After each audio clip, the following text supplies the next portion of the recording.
Hello and welcome to Straight Talk. I'm Aisha Subarkash. The tourism industry is one of the key components of Turkiye's economy. The income it generated climbed to an all-time high of almost $55 billion in 2023. And February saw around a 20% jump in the number of tourists arriving in the country compared to last year's figure for the same month. Well, part of that influx is thanks to the increasing cruise ship arrivals. The first 2 months of 2024 marked the highest level of arrivals in more than a decade as 23 ships docked at 8 Turkish ports. That includes the beach resort town of Kusadasi along the country's western Aegean coast, which emerged as the busiest when it comes to cruise ship traffic. Turkey's Minister of Transport and Infrastructure says the country will continue its investments as a way to boost cruise tourism. Last year, the number of cruise ship passengers had spiked nearly 50% compared to the year before, surpassing a target set by officials. Overall, Turkey expects to welcome 60 million visitors and generate $60 billion in tourism revenues by the end of this year. And for more on Turkey's importance as a destination for cruise ships, joining me now from Istanbul is Alen Lepan. He's an economy editor at Daily Sabah. Alen, thank you very much for joining me on Straight Talk. So about 23 ships have docked at Turkish airports in January and February, marking the highest number of ships arriving in these months. What does this mean for the sector, and why is Turkey seeing more cruise traffic during the winter months? Well, as you said, Turkey is continuing from where it left off in 2023, right? It has seen a record number of cruise ships arriving. It has seen a record number of passengers coming in. Over 1.5 million passengers have arrived with these ships only throughout last year. And this momentum is going on in the first 2 months of this year as well. All of this can be attributed to the infrastructure investments Turkey has made over the years and it becoming a more popular destination for tourists around the world. So according to the information by the tourism ministry, 4 cruise ships have arrived in Istanbul and Samsun on the Black Sea coast, while 2 others docked in northern regions of Trabzon and Amasra. Has the Black Sea region also become popular for cruise ships? Well, definitely. Over the years, Black Sea provinces have been among top destinations for tourists coming from Gulf countries specifically, but their green outlook, their green environment, more people are looking for that kind of holidays. That's what it makes it a more favorite destinations for the tourists and for the cruise ships as well. So how has Turkey's location as one of the most important destinations for cruise ships added to its tourism sector, especially in the last decade? In overall, if we look at the tourism industry, it's one of the most critical sectors for the Turkish economy as it seeks to reduce its current account deficit. That's why the government, the country is aware of its potential. That's why it's investing a lot of money, hundreds of billions of dollars over the years. That's why it's trying to boost its promotion campaigns across the world, abroad, because it's aware of its potential and it wants to benefit more from it, definitely. But where does Turkey stand in terms of main arrival point for cruise ships when compared to its European competitors like Greece, Portugal, and Spain?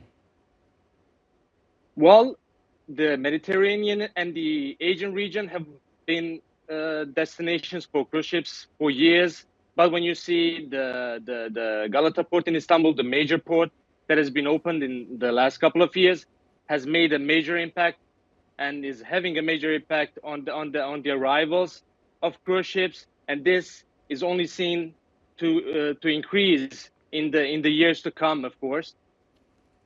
So we know that the COVID-19 pandemic had devastated the global cruise ship industry, and has it fully rebounded, and is there room for further growth?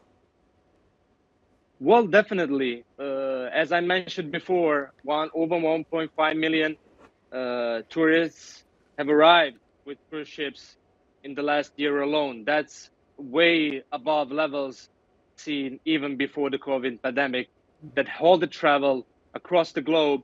And tourism industry officials, the government officials, they all agree this will only go upward.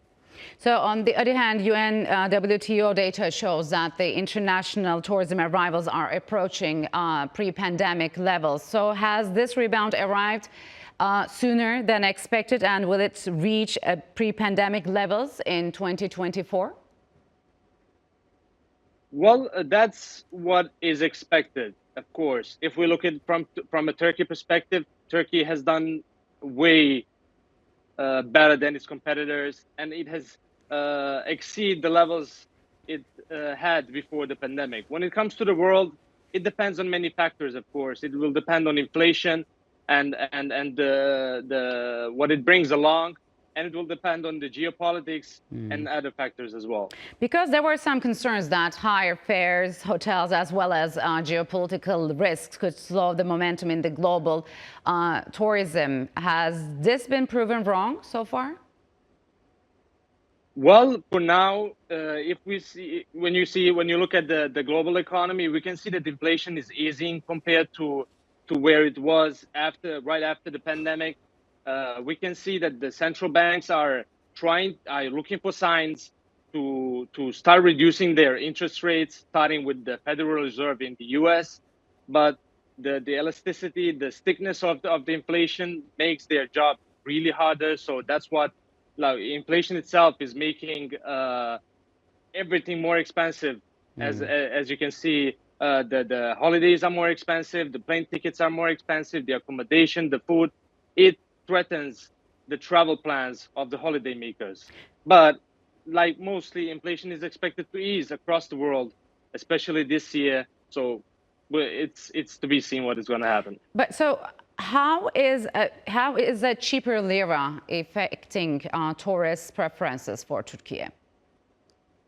Well, Turkey is relatively cheaper compared to its competitors. That's what it makes it favorite destination for most tourists, especially from Europe. When you see arrivals from Germany, when you check the arrivals from Britain, record arrivals from there, that is mostly due to its cheapness, and this makes it more preferable for tourists starting with Europe than from the other parts of the world as well. So Turkey is best known for its sandy beaches and nice weather in the western and southwestern coasts. But how diversified has Turkish tourism become? Well, government has been definitely working on this part of the campaign. Let's say it has been trying to boost the winter tourism as well. We have seen a lot of improvement, a lot of increase in arrivals during the winter season. It has been ramping up infrastructure investments at mountains to spread tourism not only during the summer months but to spread it throughout the whole year. That's why it has been focusing more and more on promoting its winter potential and promoting its northern region as well, and not only summer resorts such as the ones in the Mediterranean and the Aegean regions. So we talked about the southwestern region and also the north, the Black Sea region. So has its eastern regions, which are home to numerous UNESCO heritage sites and ancient relics, seen the growth that was expected? Well, as I said, like, the government is trying to do its part as in terms of campaigns, promotions abroad. It has been injecting a lot of cash into these campaigns to make these areas more famous, to get more people to know about them, to get more tourists to know about them and want to come and see them. So, Alan, Turkey aims to attract 60 million visitors and generate $60 billion in tourism revenues in 2024. Is this viable? In my personal opinion, definitely. Why am I saying this? When you check the figures of 2023, Turkey managed to welcome a number of over 56 nearly 57 million tourists, right? It has managed to earn over $54 billion in revenue. When you compare this to the previous year, 2022, it has managed to increase its revenue by almost 8 billion, managed to increase the number of tourists by more than 5 million. So all the indicators in the first 2 months, it has welcomed more than 4.3 million tourists. This has also been an increase compared to the last year. All this shows that the targets it has set for this year, 60 million tourists, 60 billion in revenue, is really achievable. All right, Ellen, we'll have to leave it here. Thank you very much for joining me on Straight Talk. Thank you.